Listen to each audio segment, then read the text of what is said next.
ইউনূস নিজে খুনি, তার সমন্বয়করা খুনি। আমি যে কথাগুলি বলি রাখো, তোমরা রেকর্ড করে রাখো, তোমার প্রতারক, আমার আপত্তি নেই। জি দাদা, জি আপা, পারমিশন দিচ্ছি। জি আপা, থ্যাংক ইউ। ডিজাইন করে সে মানুষ হত্যা করে মানুষের লাশের উপর পা দিয়ে সংবিধান লঙ্ঘন করে অবৈধভাবে তারা ক্ষমতা আসছে। মানে এদের অত্যাচারে সারা দেশ জর্জরিত। এদের কৃষক, শ্রমিক, কত শ্রমিক বেকার হয়ে গেছে। শ্রমিক আন্দোলন করছে, সাথে সাথে গুলি করে দুজনকে মেরে ফেললো গার্মেন্টস শ্রমিক। তোমার চাকরির বয়স নিয়ে আন্দোলন করে যমুনার সামনে যাওয়ার সাথে গুলি করলে একজন মারা গেল, তাদেরকে পিঠে তাদেরকে উঠাই দিল। ওই 7ই জুলাই থেকে এই ছাত্ররা যখন আন্দোলন করে 14 জুলাই পর্যন্ত অগ্নিসংযোগ এগুলি না হওয়া পর্যন্ত কারো গায়ে একটা টোকাও পড়েনি। ইচ্ছা মতো সব আসছে বসছে, আমরা তো কিচ্ছু করতে দেয়নি। পুলিশের কাছে কোনো মেটাল বুলেট ছিল না, পুলিশের কাছে কোনো মেটাল বুলেট ছিল না। নির্দেশ দিয়েছে কোনো গুলি করবে না। পুলিশ ব্যারিকেড ইচ্ছা মতো আন্দোলন করছে। আমরা তো শুরু থেকে তো অনেক কিছু করা যেত, আমরা তো করিনি কিছু। কারণ আমি বলছিলাম যেটা তো কোটা তো ছিলই না।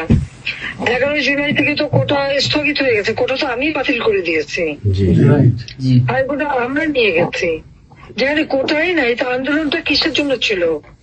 তারপরে আমাদের মন্ত্রীরা বসলো, তাদের সাথে সব দাবি মানা হলো।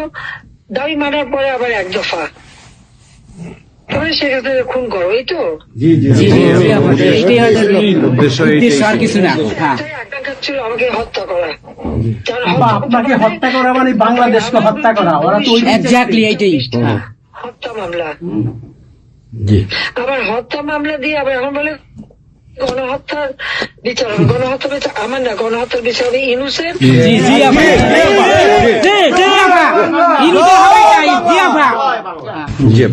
এই সমস্ত খুনের দায় দায়িত্ব ইউনূসকেই নিতে হবে, আর তার সমন্বয়করা।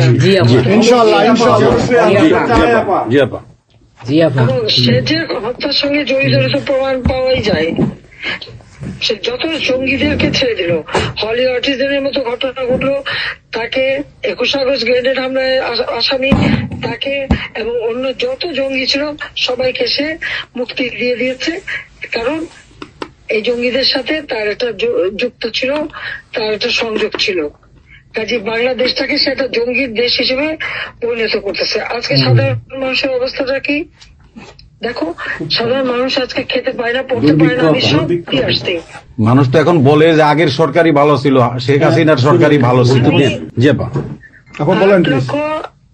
8,97,000 কোটি টাকার বাজেট, কয়লা কেনা, এলএনজি কেনা, ডিজেল পেট্রোল কেনা, খাবার সবকিছু ব্যবস্থা করা, সারের জন্য সার কেনার সব ব্যবস্থা করে আসছে। যে এলএনজি আমার সময় যখন বাজারে 10 টাকা, আমরা সেটা 9.93 দামে কিনলাম। সেই 9 টাকা 9 পয়েন্টের যেটা কিনা সে 14 তোমার 5 একটা, আর 14.65 এই দামে কিনলো। ডাবল দামে সে কিনতে গেল কিসের জন্য? এখন তো বাজারের দাম আরো কমছে। শেয়ার মার্কেটে টাকা উধাও, ব্যাংকে টাকা নাই, ব্যাংকের টাকা উধাও, গেল কোথায়? আমেরিকা। 20 লক্ষ মেট্রিক টন খাদ্য আমি রেখে আসছি।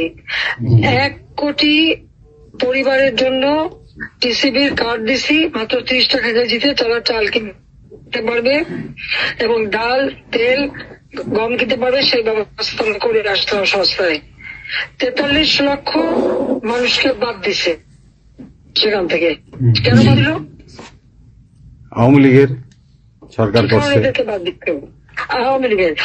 তার মানে তুমি আরেকটা চেষ্টা করো, 43 লক্ষ আওয়ামী লীগ পেল, তখন তো 1 কোটি ছিল, বাকি তো অন্য দলের। আওয়ামী লীগ তো দল দেখে নাই, আওয়ামী লীগ দেখছে যারাই আবেদন করছে তাদেরই দিয়েছে, সে যে দলমত নির্বিশেষে সবার জন্য। আওয়ামী লীগ মানুষের জন্য করে, এটা আওয়ামী লীগ সরকার করছে এর জন্য। ছাত্রদেরকে সেটা বিভ্রান্ত করছে। এখন সাধারণ ছাত্রছাত্রীরা যারা এই বিভ্রান্ত এই খুনিদের সাথে যুক্ত, আমি তাদেরকে বলবো তাদেরকে রিজেন্ট আগেও আবেদন করেছিলাম যে আপনারা বুঝতে পারছেন না যে কি হচ্ছে, আপনাদের বাচ্চাদের আসতে দিন। তারা দিচ্ছে বাচ্চাদের আসতে। অনেকে তো আপনাদের হারালো, তখন যদি আমার কথাটা শুনতো তো হারাতে হতো না। তা আজকে তারা নিশ্চয় উপলব্ধি করতে পারছে। সেটা আমি বলবো যে এখন যারা এই সাধারণ ছাত্রছাত্রী নাবিজের সঙ্গে যুক্ত হয়েছিল তাদের প্রতি আমাদের কোনো ক্ষোভ নেই, কিচ্ছু নেই, বরং তারা লেখাপড়া করতে আমরা সেটা চাই। কিন্তু আমার কথাটা হচ্ছে, আমাদের ছাত্রলীগ করাটা কি অপরাধ? আওয়ামী লীগের সন্তান হচ্ছে তার জন্য কি অপরাধ? তাদের পরীক্ষা দিতে দেবে না, ভাইবা দিতে দেবে না, ইউনিভার্সিটিতে যেতে দেবে না, স্কুলে যেতে দেবে না, কলেজে যেতে দেবে না। What is this? আর এই ছেলে পেলেদেরকে কিভাবে বেয়াদব বানিয়েছে? স্কুলের প্রিন্সিপাল, টিচার তাদেরকে তার জুতোর মালা পরায়, গাছের সাথে বাঁধে, তাদেরকে দিয়ে রিজাইন করায়। লাঠি সোটা নিয়ে জীবন, আমি জানি পৃথিবীতে কোনো দেশে এই ঘটনা ঘটছে কিনা। চিফ জাস্টিস, তার বাড়ি হামলা, চিফ জাস্টিসের হামলা। যাদের আত্মসম্মান বোধ আছে তারা থাকে না, উনি সাথে সাথে রিজাইন করে দিছে। কতজন মানে জজ তাদেরকে এজলাসে ঢুকতে দেবে না, তাদের রিজাইন করার জন্য চাপ দিছে। রিজাইন করে না থেকে তাদেরকে কোন কোর্ট দিতে না, তাদেরকে বাতিল করে দিয়েছে। ইলেকশন কমিশনকে বাতিল, আমাদের মানবাধিকার কমিশনকে বাতিল, আমাদের পাবলিক সার্ভিস কমিশন বাতিল। চাকরি দিতে পারছে না, চাকরি দিতে পারছে না। পাবলিক সার্ভিস কমিশন অচল করে দিয়েছে। এই ছেলেপেলেরা যাবে কোথায়? আজকে তারা কাজ করার সুযোগ নেই। একের পর এক ইন্ডাস্ট্রি বন্ধ, আগুন দিয়ে পুড়িয়ে দিয়েছে ইন্ডাস্ট্রি অথবা বন্ধ করে দিচ্ছে। ব্যবসায়ীরা টাকা আনতে পারে না, যারা খাবার আমদানি করতে তাদের বিদেশে যেতে দিচ্ছে তাদেরকে হ্যারাস করা হচ্ছে। ইনশাআল্লাহ হইবে একদিন, ইনশাআল্লাহ হবে। ইনশাআল্লাহ। আপা 152 জন সমন্বয়কের মধ্যে ওর বিচার আমি করব। একজনকেও কিন্তু গুলি করা হয় নাই বা কেউ গুলিবিদ্ধ হয় নাই, গুলিবিদ্ধ হয়েছে সাধারণ জনতা। তার মানে ওরা মারছে এগুলোকে। ইন্ডেমনিটি দিয়েছিল 15 আগস্ট হত্যাকারীদের পুলিশ। আমি বলছিলাম বিচার করবো, আমি বিচার করি নাই, করছি ইনশাল্লাহ। বিচার হবে ইনশাল্লাহ, অবশ্যই। অপরাধীদের বিচার জাতির বিচার শুরু করেছিলেন জিয়াউর রহমান এসে সে বিচার বন্ধ করে দেয়। এই যুদ্ধ অপরাধীদের উপদেষ্টা বানায়, মন্ত্রী বানায়, প্রধানমন্ত্রী বানায়। খালেদা জিয়া তাদেরকে মন্ত্রী বানায়, জি জি, এরশাদ তাদেরকে এমপি বানায়, আবার ইয়ে বানায়, কি বলে, রাজনীতি করার সুযোগ দেয়, রাষ্ট্রদূত করছে, রাষ্ট্রপতি পদে প্রার্থী করে। খালেদা জিয়া ভোট চুরি করে এই খুনিদেরকে পার্লামেন্টে বসায় রচিত। আমি বলছি আমি বিচার করবো, আমি বিচার করতে পারছি, আল্লাহ আমাকে সেই সুযোগ। এই ছাত্র হত্যার জন্য, জনগণ হত্যার জন্য, পুলিশ হত্যার জন্য আওয়ামী লীগের নেতাকর্মী এবং মাইনরিটি, হিন্দু, বৌদ্ধ, খ্রিস্টান কেউ বাদ যায় নাই। আক্রমণ করছে, হিন্দুদের বাড়ি ঘর মন্দির ভাঙছে, বুদ্ধিস্টদের প্যাগোডা ভাঙছে, সেখানেও তাদের ছেলেদের হত্যা করছে সেই খাগড়াছড়ি এবং রাঙামাটিতে। প্রত্যেকের উপরে এরা হামলা করছে, করে করে তাদেরকে মারছে। মাইনরিটিদের উপরে যে অত্যাচার। আবার দাবি উঠায় কি ইসকন নিষিদ্ধ করতে হবে, আর সংবিধান থেকে সেকুলার শব্দ বাদ দিতে হবে। কেন বাদ দিতে হবে? এই সংবিধান জাতির পিতা দিয়ে গেছেন, এটা লাখো শহীদের রক্তের বিনিময়ে পাওয়া।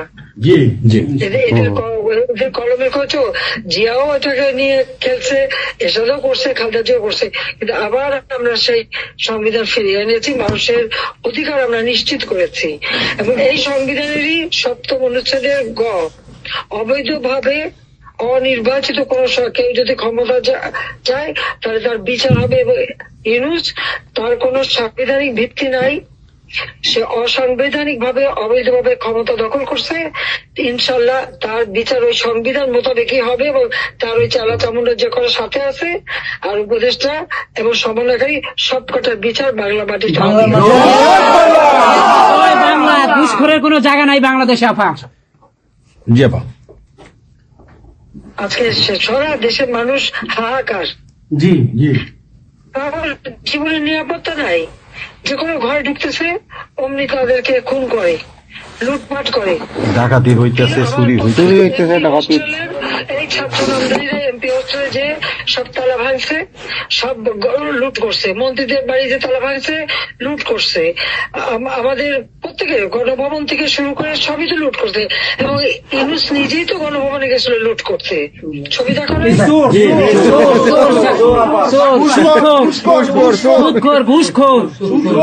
আপা আপনি গোপালগঞ্জে চলে আসেন, কোনো সমস্যা নাই, আপা, আপনি যে আমরা আছি আপনার সাথে। সবাই যাবো, ইউরোপ আমেরিকা থেকে সবাই আমরা যাবো। আমরা গোপালগঞ্জে কথা শুনি, কথা শুনি। বাংলাদেশে ইনশাআল্লাহ। আমরা স্বেচ্ছায় কারাবরণ করবো দরকার হয়। জি আপা, হ্যাঁ জি আপা বলেন প্লিজ। ওই আগুন দিয়ে পোড়ানোর পরে যেটুকু অবশিষ্ট ছিল সেটা লুট করতে গেছিল, কাজে ওদের তো চোর, জি বড় চোর, বড় চোর। সুদখোর সুদখোর। ঠক। জি আপা। আপা, আবার বিচার করবে আমাদের। আপা, আচ্ছা আমি ও বিচার করবে জনতা।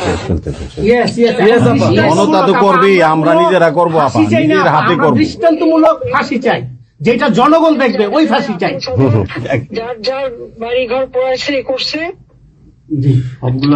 আপা দেশের থেকে সব গরিব মানুষ এখন গ্রামে যাচ্ছে, খাবার পাচ্ছে না, কিচ্ছু পাচ্ছে না, খুব কষ্টে আছে সাধারণ পাবলিক, খুবই খারাপ আপা।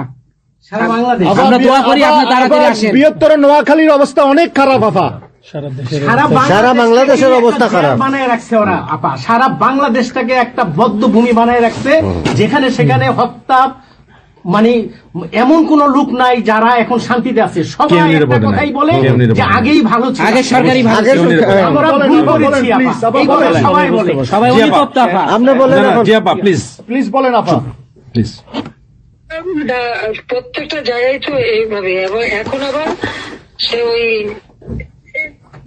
আর একটা পদক্ষেপ নিচ্ছে, এদিকে প্রায় 80 জন প্লাস আরো 35 জন, সেই সাথে 300 লোক, তারা জেলা উপজেলা ইউনিয়নে সার্ভে করতে পাঠাচ্ছে। সবাইকে বলে দাও ওই সার্ভে করতে কারা যায়, কাদের নাম লিখছে, Yes, of course, আমরা করবো আপা।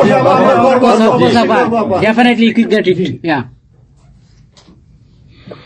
আমরা চাই আপা আপনি সুস্থ থাকেন, আপনি সুস্থ থাকলে বাংলাদেশ সুস্থ থাকবে, বাংলাদেশ ভালো থাকবে। আপনাকে আবার আমরা ফিরিয়ে এনে বাংলাদেশকে আবার এগিয়ে নিয়ে যাওয়ার জন্য জয়ের মালা পরাবো আবার, আবার জয় মালা পরাবো। জয় বাংলা, জয় বঙ্গবন্ধু। জি আপা প্লিজ। আমরা তোমাদের যে দেশে আছো সেই দেশে স্যার ডেনমার্ক আমেরিকা সবাই এখানে আছি আপা, ডেনমার্ক আমেরিকা সবাই আছি। আপা আপনি এখন আমাদের কিছু নির্দেশনা দেন, আমরা প্রবাসী থেকে কি করতে পারি, এবং বাংলাদেশে আমাদের যে ফ্যামিলি আছে, আত্মীয় স্বজন আছে, আমাদের যে বিভিন্ন দলের নেতৃবৃন্দরা আছে, আমরা কিন্তু অর্থনৈতিক থেকে বিভিন্ন ভাবে সহযোগিতা করতেছি, যারে যেভাবে পারি আমরা। বাকিটা আপা আপনি নির্দেশনা দেন, আপনার নির্দেশনা মতো আমরা কাজ করবো বাংলাদেশে এবং প্রবাসে। তোমাদের যেটা করতে হবে, একটা হচ্ছে তোমরা যে দেশে আছো সেই দেশের আইন কানুন মেনে ওখানকার যারা নির্বাচিত প্রতিনিধি বা সরকার বা যে বিভিন্ন মানবাধিকার সংস্থা, তারপরে 165 জন সাংবাদিকের চাকরি নাই, তাদের অ্যাক্রেডিটেশন কার্ড বাতিল করে দিছে। 106 জন সাংবাদিকের বিরুদ্ধে হত্যা মামলা দিছে এবং আমাদের কতজনকে গ্রেপ্তার করে জেলে ঢুকাইছে, মানবিক জীবন যাপন করছে। সাংস্কৃতিক কাজ করতে পারে না, ব্যান্ড শোরা ব্যান্ড কোন অনুষ্ঠান করতে পারে না, পাকিস্তান থেকে ব্যান্ড শো এনে করায়, অথচ আমাদের দেশে ব্যান্ড শো যারা তারা এখন কাজ পায় না। এরা আবার এদের সাথেই ছিল, তারাও লাল রং লাগাইছিল, এখন আর তাদের পাত্তা নাই, কাজ পায় না।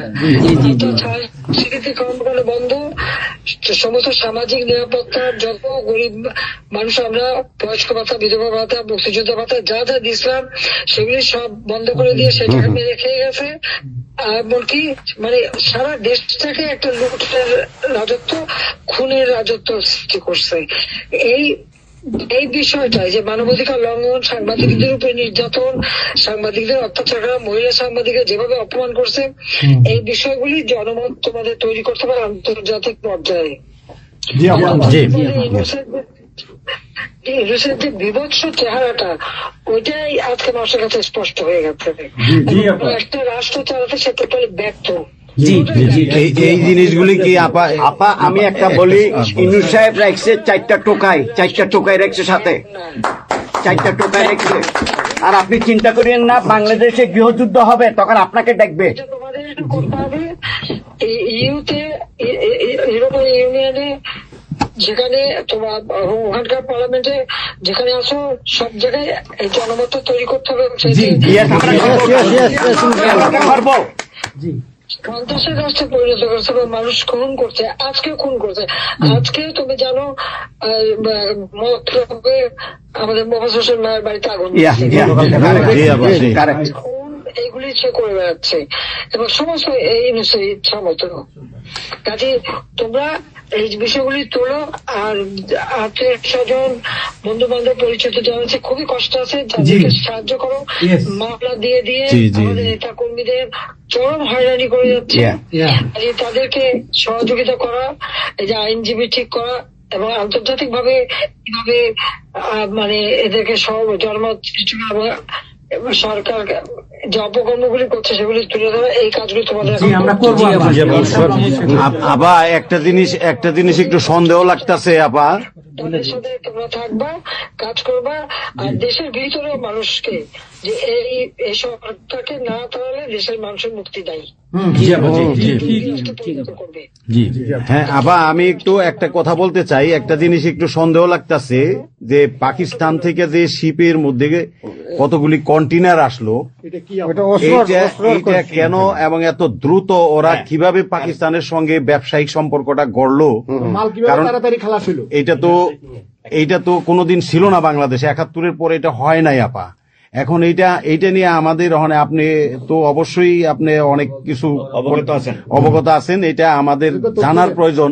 এই তথ্যটা আমাদের বের করা উচিত যে কোনো ভাবে, গোয়েন্দা বলেন যে কোনো ভাবে আমাদের তো কিছু না কিছু আছে, এদের মাধ্যমে এই জিনিসটা আমাদের খুবই দ্রুত বের করা উচিত। এরা কি মনে করতেছে, মনে হয় সম্ভবত ভয় পাইতেছে যে আমরা হয়তো দেশে একটা অরাজকতা সৃষ্টি করুম, ওরা একটা গৃহযুদ্ধের প্রস্তুতি নিতেছে অস্ত্র। আমার কাছে সন্দেহ। ওইখানে দুজন যে মাল ডেলিভারি করে ওই জায়গাতে কন্টেনারের ওইখানে 2টা লোকের চাকরি চলে গেছে।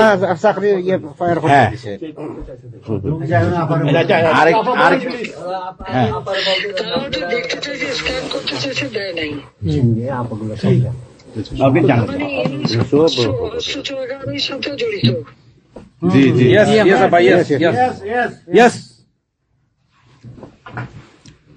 আপা এই দেশটাকে তো ওরা আবার সেই পাকিস্তানের পর্যায়ে নিয়ে গেছে, আমাদের এই দেশটাকে আবার উদ্ধার করতে হবে ইনশাল্লাহ। এজন্য আমাদের যা করতে হবে প্রবাসী এবং দেশে, আপা আমরা যারা বাহিরে আছি আপা, আমরা প্রয়োজনে দেশে গিয়ে আবার ওই মুক্তিযুদ্ধ আমরা দেখি নাই 71-এ, আমরা নতুন মুক্তিযুদ্ধে আমরা অংশ নিব আপা ইনশাআল্লাহ।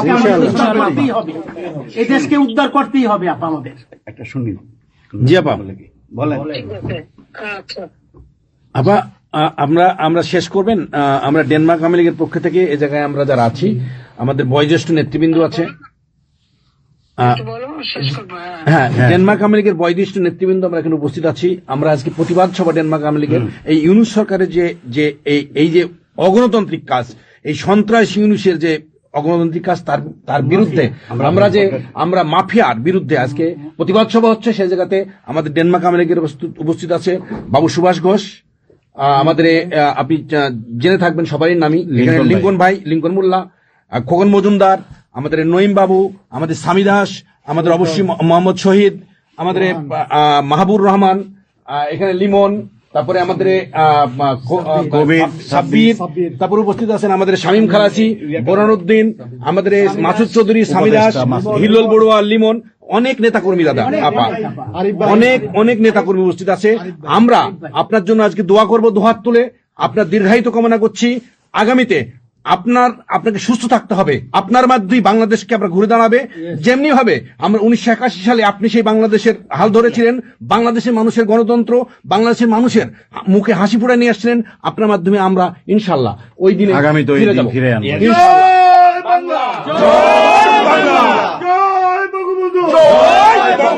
শেখ হাসিনার সরকার বারবার দরকার, সরকার, শেখ হাসিনার সরকার, শেখ হাসিনার ভয় নাই, রাজপথ ছাড়ি নাই, শেখ হাসিনার ভয় নাই, শেখ হাসিনার সরকার বারবার দরকার, শেখ হাসিনার সরকার বারবার দরকার। আপা আপনি একটা ঠিক করে শুনুন। বলুন। জি আপা, বলেন প্লিজ, বলেন প্লিজ। বলেন। আপনি তো বিজি এমনিও। জি হ্যাঁ আপা, আরেকটা জিনিস আমি জিজ্ঞেস করি আপনাকে, এত বড় একটা ঘটনা আপা আমাদের উপর ঘটে গেল, আপা আমার আমাদের গোয়েন্দারা কি করছে আপা? এই প্রশ্নের অ্যান্সার আবার দিয়েন না।